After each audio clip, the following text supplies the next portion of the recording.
ভয়াবহ জ্বালানি সংকটে শিল্প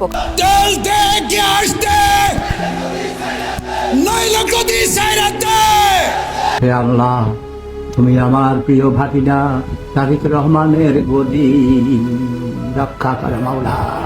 এই দেশে পরিকল্পিতভাবে এখন দুই বয়ান নিয়ে আসার চেষ্টা করা হচ্ছে। খাম্বা আছে কিন্তু বিদ্যুৎ নাই, গ্যাসের লাইন আছে কিন্তু গ্যাস নাই। এক কি আগেই ভালো ছিলাম। আসসালামু আলাইকুম। এবার বেরিয়ে এলো লোডশেডিং এর ভয়াবহ সেই পরিকল্পনা। বিএনপি সরকারকে বিপদে ফেলতেই এমন ছক আঁকছে ভারত। চলুন আমরা প্রথমে একটি ভিডিও দেখে আসি, তারপর আমি বিষয়ে বিস্তারিত আলোচনা করব। দর্শক, ভিডিওটি প্লে করার আগে আপনার কাছে ছোট্ট একটি রিকোয়েস্ট, এখনও যারা আমাদের চ্যানেলটি সাবস্ক্রাইব করেননি, নিত্য নতুন ভিডিওর আপডেটগুলো পেতে চ্যানেলটি সাবস্ক্রাইব করে আমাদের সঙ্গেই থাকুন। তো চলুন দর্শক, প্রথমে একটি ভিডিও দেখে আসি। এই দেশে পরিকল্পিতভাবে এখন দুই বয়ান নিয়ে আসার চেষ্টা করা হচ্ছে। খাম্বা আছে কিন্তু বিদ্যুৎ নাই, গ্যাসের লাইন আছে কিন্তু গ্যাস নাই। এক কি আগেই ভালো ছিলাম। শেখ হাসিনার আমলে আমরা অনেক ভালো ছিলাম। এক কি আগেই ভালো ছিলাম। যেমন তার একটা উদাহরণ দেখেন, গ্যাস এবং কারেন্ট। গ্যাসের পুরা বাংলাদেশের গ্যাসের এলএনজির পুরাটাই আছে হচ্ছে সামিটের হাতে, আর ইলেকট্রিসিটির পুরাটাই আছে আদানি আর রিলায়েন্সের উপরে, আদানি এবং রিলায়েন্সের উপরে। এরা দুইজন সুপরিকল্পিতভাবে এদেশে গ্যাস আমদানি করতেছে না, কারেন্ট দিচ্ছে না, এবং এই চুক্তিগুলো এই সরকার এসে প্রথমে বাতিল করা উচিত ছিল, তারা বাতিল করতেছে না। সকালবেলা যখন একটা মা কি করতে পারছে না, রান্না করতে পারতেছে না, তখন তার মনের মধ্যে হচ্ছে গত 17 বছর তো গ্যাসের কোনো সমস্যা হয়নি, গত 17 বছর তো কারেন্টের কম যায়নি, বিএনপি যখনই আসে তখনই কারেন্টের সমস্যা হয় কেন? এই যে বয়ানটা, আগেই ভালো ছিলাম। আজকে কাঁচামরিচের দাম 400 টাকা, আজকে পোলায়ের চালের কেজি 70 টাকা বৃদ্ধি হলো এক লাফে। গ্যাসের দাম, তেলের দাম, কোন জিনিসটার দাম কম আছে কোনোটাই পেপারে আসতেছে না, ব্যাংক ফাঁকা। তাহলে এই যে আগে ভালো ছিলাম বয়ানকে সমর্থন করার জন্যে যে চক্রটা কাজ করতেছে, তাদেরকে আজকে সরকার কোনো প্রতিহত করলেন না।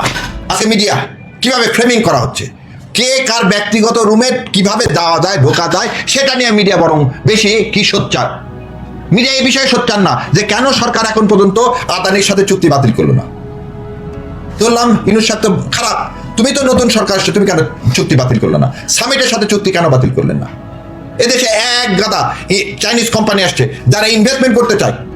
আজকে আমার স্বাধীনতা সার্বভৌমত্ব কোথায়? একটা ফরেন দেশের কূটনীতিক এসে আমার দেশের সরকারের সাথে আলোচনা করবে। সর্বোচ্চ কি করতে পারে, যে সমস্ত কূটনীতিকদের ডেলিগেশন সেখানে আলোচনা হতে পারে।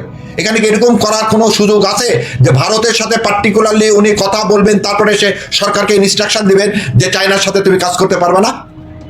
এবং এই যে চায়নার সাথে কাজ করতে চাচ্ছে না সরকার, একসময় চায়না নিউট্রালাইজ হয়ে যাবে না?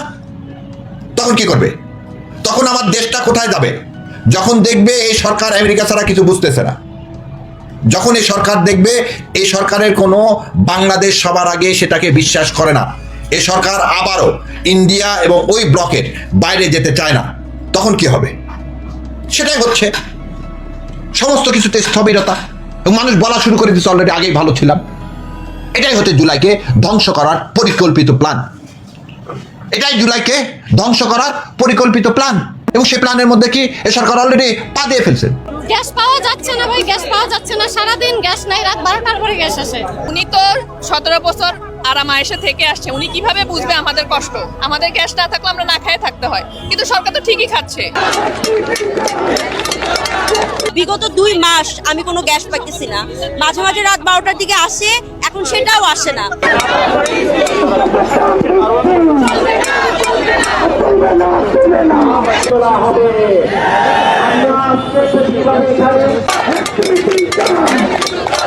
গ্যাসের দাম বৃদ্ধি করলে এত বিল কে দিবে বলেন?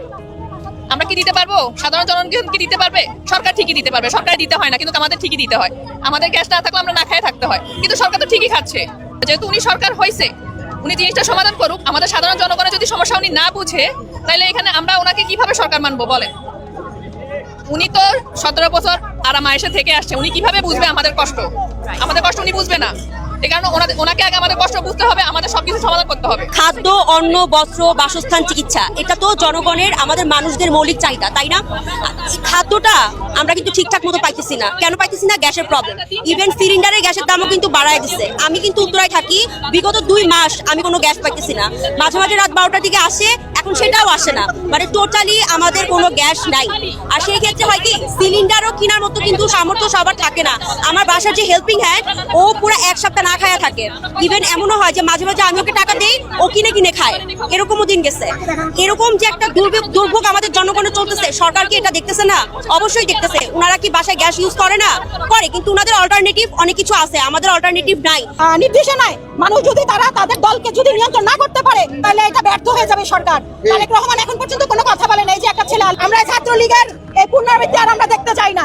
গ্যাস পাওয়া যাচ্ছে না ভাই, গ্যাস পাওয়া যাচ্ছে না, সারাদিন গ্যাস নাই, রাত 12টার পরে গ্যাস আসে। হ্যাঁ, ওনারা রেডিমেড সবকিছু ওনাদের মানে ওনারা তো দেশে কি হইতেছে এগুলো দেখার তো ওনাদের সময় নাই। এগুলো দেখে ওনার কি ওনাদের টাকার বস্তা লাগবে, ওনারা শুধু ব্যাংক ব্যালেন্স দেখবে। দর্শক, আশা করি সম্পূর্ণ ভিডিওটি দেখেছেন। দর্শক, এই ভিডিও সম্বন্ধে যদি আপনার কোনো মতামত থাকে তাহলে অবশ্যই কমেন্ট করে জানাবেন। ভিডিওটি ভালো লাগলে একটা লাইক করবেন। দেখা হচ্ছে পরবর্তী কোনো ভিডিওতে। সেই পর্যন্ত সবাই ভালো থাকবেন, সুস্থ থাকবেন। আল্লাহ হাফেজ।